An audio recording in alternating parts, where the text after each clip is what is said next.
Selamat pagi anak-anak, semua sehat? Bersyukur bisa bertemu dengan kalian walaupun tidak bertatap muka langsung.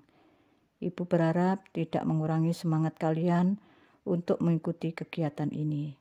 Sebelum Ibu sampaikan materi, Ibu perkenalkan diri dulu. Nama Ibu Ririn Wahyuning Tias, kalian bisa panggil Bu Ririn. Di sekolah ini, Ibu mengajar mata pelajaran bahasa Inggris. Untuk kegiatan MPLS ini, Ibu mendapat tugas untuk menyiapkan materi, menumbuhkan motivasi dan semangat belajar siswa, baik secara daring maupun luring. Anak-anak sudah siap? Oke, selamat belajar.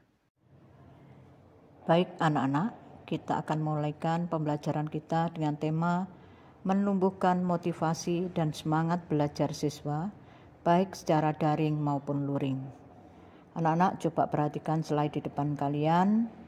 Di situ tergambar beberapa gambar tentang kegiatan yang dilakukan oleh anak-anak pada umumnya. Ada yang menghabiskan waktunya dengan berkebun, ada yang bernyanyi, ada yang membaca buku, ada yang bermain gadget, ada yang bermain game, bahkan ada yang tidak melakukan apa-apa alias tidur. Anak-anak, dari berbagai macam kegiatan tadi, coba kita renungkan, kita pikirkan, kita telaah bersama. Semua kegiatan yang kita lakukan pasti karena ada motivasi atau dorongan. Nah, sekarang yang menjadi pertanyaannya, apa itu motivasi? Anak-anak, menurut Abraham Maslow, salah satu tokoh psikologi, motivasi adalah keinginan untuk memenuhi kebutuhan. Dan perlu kalian ketahui bahwa kebutuhan dasar individu itu sama, yaitu kebutuhan fisik, kebutuhan rasa aman, butuh akan kasih sayang, butuh penghargaan, dan ekspresi diri. Berlanjut tentang kebutuhan individu, anak-anak, bahwa kebutuhan setiap kalian sebagai seorang pelajar itu sama. Yang pertama yaitu ingin menimba ilmu. Tujuan utama bersekolah pastinya adalah untuk belajar, untuk mendapatkan ilmu dan pengetahuan. Yang kedua, ingin meraih prestasi, pengalaman, yaitu suatu usaha yang kita lakukan itu pasti ingin dihargai, mendapatkan pengakuan yang dapat dibanggakan, dan bonusnya kita mendapatkan pengalaman yang itu bisa kita kenang nantinya. Yang ketiga, mencapai tangga kesuksesan, yaitu suatu pencapaian yang besar, bisa meraih impian, harapan diri sendiri maupun orang yang kita sayangi. Dan semuanya itu kebutuhan kita perlu dibarengi dengan motivasi dan usaha yang sebanding. Tetapi bagaimana dengan motivasi untuk belajar, khususnya di masa pandemi sekarang ini? Anak-anak, banyak sekali alasan yang membuat kita sehingga kita tidak termotivasi untuk belajar. Antara lain, yang pertama, dengan alasan perangkat tidak memadai, mungkin tidak punya HP, HP-nya jadul, tidak punya kuota, dan sebagainya. Yang kedua, keadaan rumah tidak kondusif, rumah tidak mendukung untuk bisa belajar dengan baik. Yang ketiga, kurang sumber belajar. Yang keempat, metode belajar yang tidak cocok. Yang kelima, tidak memahami dengan baik materi yang diberikan oleh Bapak Ibu Guru. Dan masih banyak lagi alasan yang lainnya. Dan semuanya itu seringkali membuat kita stres. Anak-anak, ternyata cukup sulit ya untuk membuat kita bisa menyesuaikan diri dengan keadaan. Kita bisa bertanggung jawab dalam tugas, baik tugas rumah dan di sekolah, untuk meningkatkan motivasi dan semangat untuk belajar, sehingga seringkali timbul kelelahan dan kejenuhan.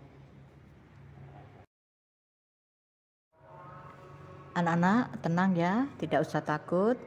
Ini ada beberapa tips secara umum yang bisa kalian ikuti. Yang pertama, cari tempat di rumah di mana kamu dapat duduk dengan posisi yang nyaman dan fokus. Kalian bisa cari tempat mungkin di kamar, atau mungkin di ruang belajar, atau mungkin di taman, atau mungkin di belakang rumah. Yang kedua, pisahkan area untuk istirahat dan belajar.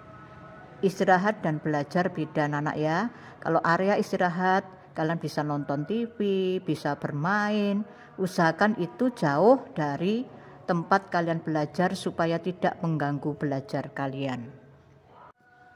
Tips lainnya, rencanakan kegiatanmu hari ini.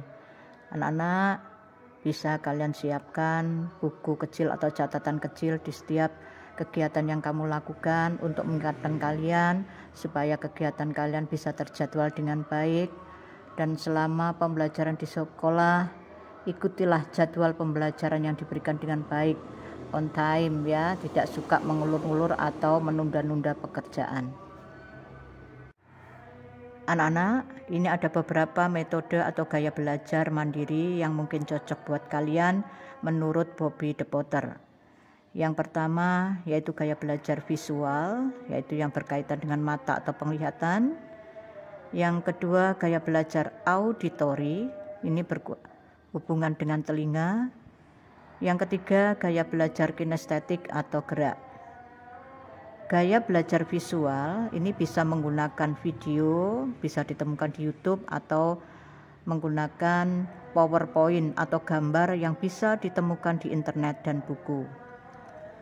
Gaya belajar auditory atau yang berhubungan dengan telinga, kalian bisa gunakan audio berupa presentasi guru di kelas, rekaman penjelasan, atau pada saat belajar kamu bisa sambil mendengarkan musik. Sedangkan yang ketiga, gaya belajar kinestetik atau gerak, ini berkaitan dengan anak-anak yang tidak bisa diam pada saat di kelas atau pembelajaran. Nah, ini kalian bisa praktekkan atau belajar sambil menggerakkan bagian tubuh.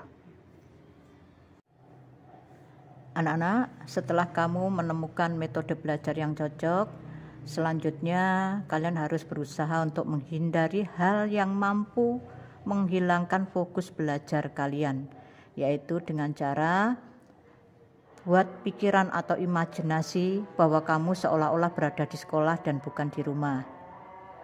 Yang kedua, kunci sementara HP kamu, jauhkan kamu dari HP dulu ya. Kemudian bisa juga dengan menggunakan aplikasi. Setelah kalian bisa menemukan metode yang cocok untuk belajar kalian, kemudian juga berlanjut bisa fokus belajar, mungkin timbul lagi masalah yang lain. Mungkin kalian merasa ada kelelahan atau merasa jenuh di dalam mengikuti pembelajaran. Kalian bisa coba ambil waktu kira-kira 5 menit untuk istirahat, lalu kembali lagi melanjutkan kegiatan pembelajaran. Anak-anak, penting sekali bagi kalian saat belajar untuk menjaga kestabilan emosi dan pikiran agar tidak jenuh, bosan, hingga kelelahan. Speak up and ask for help. Bicara dan minta bantuan. Anak-anak, ketika kalian merasa kesulitan atau menghadapi kesulitan, jangan terlalu memaksakan diri. Kalian bisa minta bantuan kepada orang tua, kakak, saudara, guru, atau minta bantuan kepada teman yang lain.